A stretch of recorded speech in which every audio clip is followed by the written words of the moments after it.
bwe lwali bwe luti mu 1962 lyali ssanyu jjerere mu ggwanga lyattu Uganda, anti Abangereza baali basibyemu ebyabo okulyamuka nga lyolekedde okufuna obwetwaze. Obwakabaka bwa Buganda bwe bwasooka okufuna obwetwaze olw'embuto ne zivuga.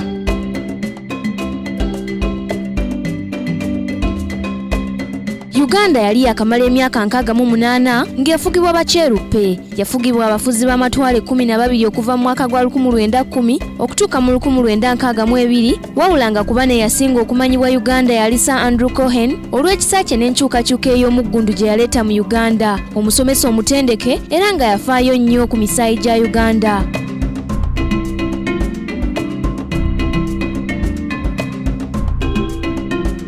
Sir Walter Coates y'omu ku baamuddira mu bigere era nga ye yasse emikono ku mpapula ezaaliziwa Uganda obwetwaze nga bingi bye baaleka nga bazimbidde Uganda, omuli Paalamenti, eddwaliro ly'e Mulago, National Theatre n'amasomero nkuyanja.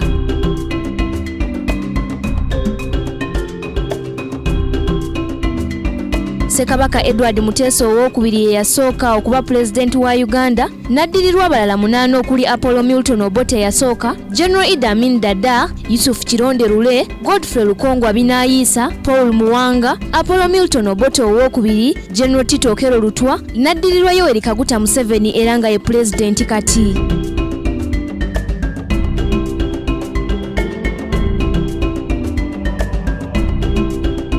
Mu myaka 54 Uganda gyemaze mu bwetwaze, 15 ku jjo gifugiddwa ba pulezidenti ab'enjawulo, nga 39 gifugiddwa pulezidenti omu, Yoweri Kaguta Museveni.